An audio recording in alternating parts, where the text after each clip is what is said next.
Hey guys, Assalamualaikum warahmatullahi wabarakatuh.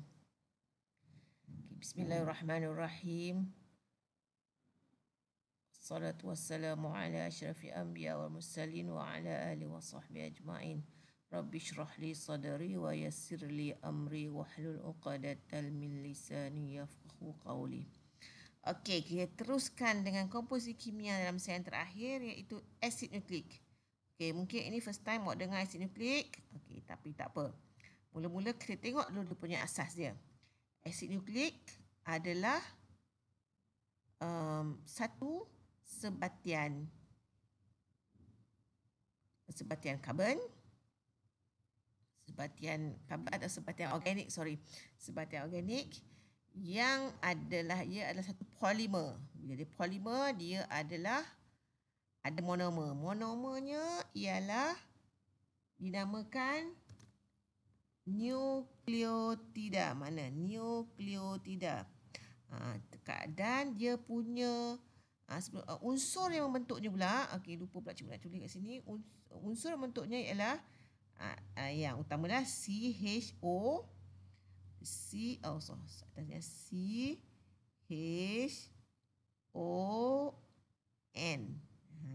ini, dan juga dia ada P, phosphorus. Okey, itu unsur dia. Okey, monomer dia pula nukleotida. Okey, monomer bila sambung-sambung akan jadi polimer, dan polimernya nama apa? Polinukleotida. Okey, satu monomer pula terdiri daripada tiga struktur, iaitu pertama yang bulat ini kita panggil kumpulan fosfat, 2 gula pentosa, 3 base bernitrogen. Tengok sini, fosfat, gula pentosa, penta kan 5. 5 karbon ni, 1 2 3 4 5. Gula pentosa ni ialah base nitrogen. Okey, sambung jadi satu nukleotida, sambung jadi polinukleotida. Base nitrogen yang ada sini ada ATCG, tulis pendek je Sini adenin, thymine, cytosine, guanin. Ini dalam bahasa Inggeris. Melayunya adenina, thymina, cytosina, guanina. Okey. Ada 4 jenis base nitrogen. Untuk sekarang ni awak tahu dulu ini. Ni satu monomer ni terdiri daripada fosfat, gula pentosa dengan base nitrogen. Okey. Kita tengok dulu yang ni. Iaitu ada 2 jenis asid nukleik. Pertama ialah DNA, yang biasa kita dengar, DNA ni nama penuhnya ialah acid deoxyribonucleic. Englishnya deoxyribonucleic acid. Satu lagi ialah RNA, acid ribonucleic acid. Dia nama singkatan daripada bahasa Inggeris lah. Okey. Di mana DNA terdiri daripada 2 rantai polinukleotida, bentuknya helix ganda 2. Okey, kalau awak tengok di sini cikgu lukis kat sini. Okey. 2 rantai polinukleotida. Okey. Kita buat saya ni satu rantai dan dia berbentuk helix ganda 2. Mana ni? Mana? Okey. Okey ni. Satu rantai. Kata 2 rantai. 2 rantai ni pula helix ganda 2. Ni helix Helix apa? Dia macam ni.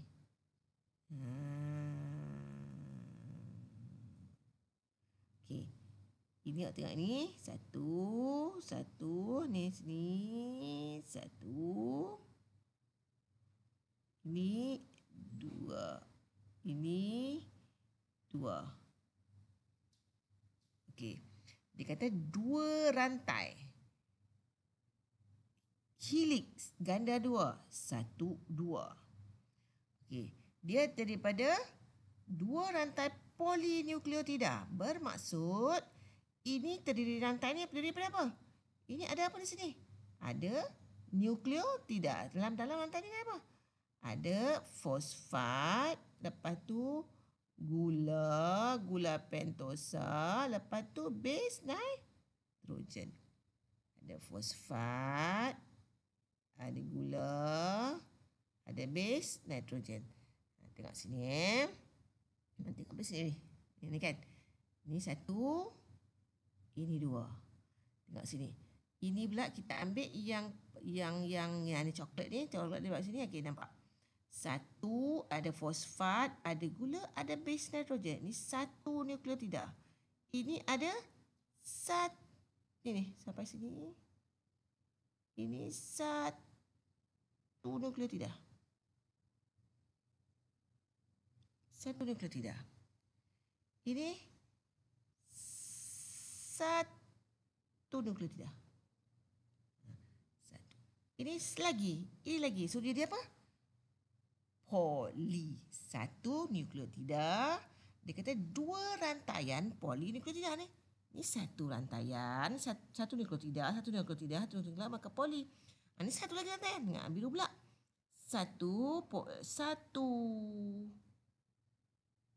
sampai sini 1 nukleotida, 1 nukleotida. Lagi. So 2 rantaian dan dia bentuk helix. Dia tak straight. Dia duduk dalam bentuk helix. Helix kan ada 2. 1, 2. Di tengah-tengah ini kan, ini adalah fosfat, gula pentosa dan base nitrogen. Okey. Dan di tengah-tengah ni ada ikatan di antara 2 base nitrogen daripada utasan ini ataupun rantaian ini. Rantaian ni tengah-tengah ni ada satu ikatan. Ada ikatan. Nama dia ikatan hidrogen. Okey, so dia kata apa? Kita tengok balik tadi apa dia kata apa? 2 rantaian helix ganda 2 gula deoksiribosa. Gula deoksiribosa. Ni apa ni? Gula deoksiribosa. Sebenarnya deoksiribosa itu dia kekurangan satu oksigen lah, deoksi. Okey, kemudian ini base nitrogen. Kalau awak tengok di sini, base nitrogen ni ada 4 saja. Ada satu warna purple, kuning, orange, hijau. Nak tengok dia buat purple ni dengan kuning. Purple dengan kuning. Orange dengan hijau. Sebab apa? Purple ni kita buat ni A. Ini T. Nama pendek tiamin. T. Ini C. Ini G. Di mana A ini mesti dia punya gabungannya mesti dengan T. C dia mesti dengan G. Dia tak boleh A dengan G. Ini apa? Ini T. T dengan A. Sebab dia berkaitan dengan struktur molekul dia. Di mana A dengan T membentuk gabungan antara A dengan T membentuk apa? 2 ikatan hidrogen.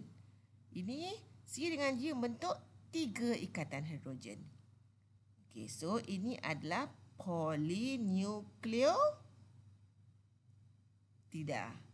Dan polinukleotida ini ataupun asid nukleik ini kita namakan sebagai DNA. Sebab apa?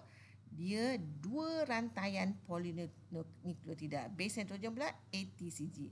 Okey, RNA pula dia bezanya ialah sebab dia adalah terdiri daripada satu rantaian polinukleotida. Maknanya satu saja. Satu saja. Dia ini helix. Helix juga. Tapi tunggal.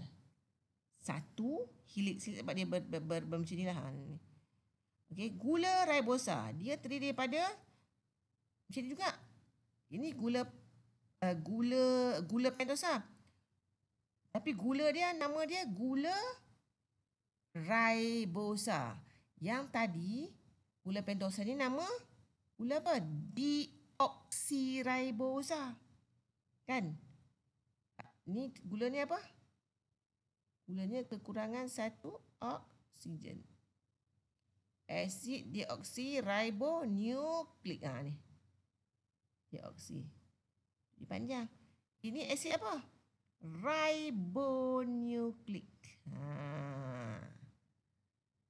So, ini dari segi molekulnya. Nanti kita tengok apa fungsinya. Kat mana ada ni? Kat mana ada asid nukleik ni? Okey. Ini benda yang cikgu cakap tadi lah Sama sahaja tapi bentuk ni daripada buku teks form 4 awak ya. Tengok A mesti dengan T ada 2 ikatan, C dengan G 3 ikatan. Okey? Okay. Kalau awak tengok sini dia macam awak nampak agak berbeza di sini awak tengok 3 prime 5. 5 belah sini 3 prime 5 prime. Sebab apa? Sebab dia sebenarnya ikatan dia macam terbalik ya. Ini ikatan ini ke sini. Kalau kita buat ke sini, ini 5 ke bawah, ini 5 ke atas pula macam tu. Okey. Okey. Tengok sini. Okey, tengok kaitan cikgu suka ini dululah kot. Buat ni dulu. Okey. So awak dah belajar sel. Dalam sel ada nukleus. Okey. Dalam nukleus ada kromosom. Dulu awak belajar apa fungsi nukleus? Membawa maklumat genetik ataupun belajar mengawal segala aktiviti sel. Sebab apa dia mengawal segala aktiviti sel? Sebab apa? Sebab dalam nukleus ada kromosom dan kromosom terbina daripada mainly-nya adalah ni yang tali ni ialah DNA dan ini ada protein-protein lah, histonin protein-protein dia. Dan DNA tadi ada apa? Ada base nitrogen kan? Ada berapa jenis? C, T, A, T, C, G. Base nitrogen inilah, susunan base nitrogen inilah yang membentuk kita namakan sebagai kod genetik yang menentukan apakah asid amino yang terhasil. Dan kemudian asid amino bergabung membentuk protein kan? Menentukan apakah protein yang terhasil. So maklumat itu kat sini. Tak kiralah apa organisma hidup, dia ada 4 jenis sahaja base nucleic acid. Base nitrogen. A, T, C, G. Yang membezakannya ialah susunan dia. Kod yang dia bawa. Di mana dah berapa banyak dia adalah berapa banyak protein yang terhasil. Di mana kodnya ini tadi kan, ini kalau awak tengok hijau ni, hijau tadi ni, ini kan kelihatan helix ganda 2 kan. Yang tepi ni dia punya backbone ni sebenarnya adalah fosfat dengan gula deoksiribosa ataupun gula pentosa, gula 5 karbon. Okey, kalau tengok di sini, okey. Tengok sini Okey, DNA ada kat mana? Okey, DNA ada kat mana?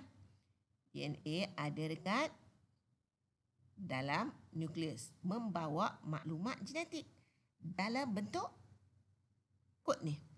AT, kat sini adalah ATCG DNA. Ini gambar ini RNA ya. Ni cikgu ambil daripada buku teks form 4 ni. Untuk form 5 ada dekat juga dalam buku teks awak, dalam buku teks dalam bab form 5 dalam bab pewarisan. Ada diterangkan di masa proses pembentukan polipeptida itu. Okey, DNA. Kat sini DNA membawa maklumat ini. DNA ni ada kat mana? Ada kat dalam nukleus saja. Duduk diam saja dalam nukleus. Okey. Kemudian apa yang berlaku? RNA pergi mana? RNA akan salin maklumat daripada DNA ni. Sebenarnya adalah proses ni awak akan belajar lah nanti. DNA ni akan buka, lepas tu mRNA awak akan belajar. Caranya ialah waktu the next level Sekarang awak dekat O levels, nanti A levels ni kalau ambil biologi awak akan belajar lah bagaimana prosesnya berlaku. Ini saya konsepnya. Okey, dia akan pergi, kita katakan proses transkripsi lah, dia pergi salin dan dia bersalin maklumat. Okey, tadi kita kata ATCG kan? Tapi bila salin dekat RNA jadi dia tak ada ATCG, jadi AU. T tu tak ada. Dia T dah tukar kepada U, urasil. So di sini AUGC. Okey, di mana tiga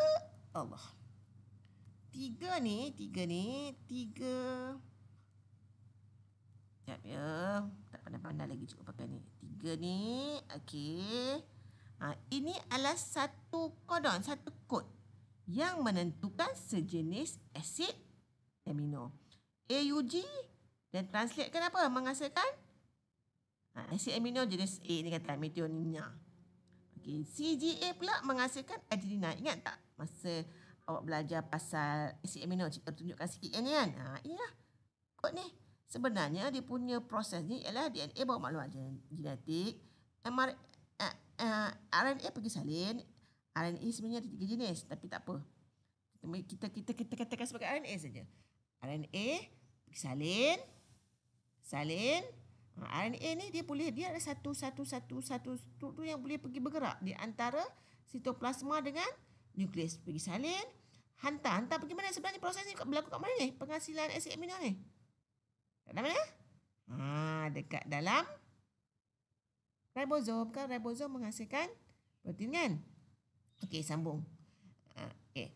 So, tiga ni. Katalah tiga di sini dia tunjuk 3 lah. Dia taklah 3. Dia mungkin 10 asid amino. Menghasilkan satu polipeptida. Kalau polipeptida ini, kalau susunan yang macam ni, jenis asid amino ni, mungkin menjadi satu jenis polipeptida A. Kalau katakanlah lain pula A ni ganti kepada AGC. Dia guna kod untuk lain asid amino pula, maka jadilah protein yang berbeza pula. Sebab itu kita kata DNA membawa maklumat, nukleus membawa maklumat genetik dalam bentuk kod ini. Dan nukleus kita katakan, dulu awak belajar, cikgu awak ajar, nukleus mengawal segala aktiviti sel. Sebab dia membawa kod untuk menghasilkan protein-protein yang akan menentukan ciri sesuatu sel, dan seterusnya sel jadi tisu jadi organ jadi sistem, dan sistem jadi organisma. Okey. Semua ciri-ciri kita semua dibawa oleh DNA. DNA ialah asid nukleik. DNA ada kat mana? Dalam nukleus. RNA adalah asid nukleik yang boleh bergerak di antara nukleus dan sitoplasma. Jelas bagaimana proses penghasilan protein. Kepentingan asid nukleik membawa maklumat genetik dalam bentuk kod ni. Kod begini. Okey, ini pun samalah tadi cikgu dah terangkan ni kan. Ini dalam nukleus saja, pembentukan kromosom daripada DNA dan protein. Sebab apa? Ini DNA, histone apa semua ni adalah protein-proteinnya. Dia helix di sepanjang protein ini. Okey, itu berkaitan dengan asid nukleik yang awak perlu tahu. Yang mana kita akan belajar detail lagi nanti pewarisan, kita akan belajar detail lagi. Masa belajar pewarisan, kata 5 dah belajar detailnya. Okey. Dan juga belajar mitosis, meiosis pun kita akan belajar. Pembahagian sel kita akan belajar lagi pasal benda ni. Okey, sekarang contoh soalan untuk sini. Rajah menunjukkan struktur nukleotida DNA. Apakah X? X apa? Kumpulan fosfat. So kena hafal. Ini apa? Ini gula pentosa ataupun gula ribosa. Ataupun kalau DNA, gula deoksiribosa. Sebatian kimia Y. Apakah sebatian kimia ni? Asid nukleik. Senang tak? Senang saja. Ini soalan daripada buku teks. Nombor 1 pasal lipid lah. Lilian adalah lipid lilin daripada kutikel. Terangkan fungsi lilin pada kulit buah. Ini boleh carilah ya. Rajah menunjukkan satu logik. Ini boleh jawab berdasarkan, bukan logik lah, berdasar pada pengetahuan awak tentang lilin. Apa fungsinya. Rajah menunjukkan satu nukleotida. Namakan komponen P, Q dan R. Kita dah tahu. Rajah menunjukkan satu molekul DNA yang lengkap. Lengkapkah rajah 2 untuk menunjukkan satu molekul DNA yang lengkap? Ini lengkap ke tidak ni? Tak lengkap kan? Sebab DNA dia helix ganda 2. Ini ganda 2 tak? Ini ganda 1 saja. So kena lukislah tepi ni. Kalau bentuk macam ni, mestilah dia mesti ada sesuatu yang komplement dengan dia lah. Bentuk macam ni. Awak lukis. Cikgu lukis ni sebab cikgu guna pen ni. Lukis. Lukis awal-awal lah. Lepas tu sebenarnya dia pula awak terbalikkan daripada ini. Dia terbalik daripada sini. So, dia akan jadi mana? Ini. Di sini.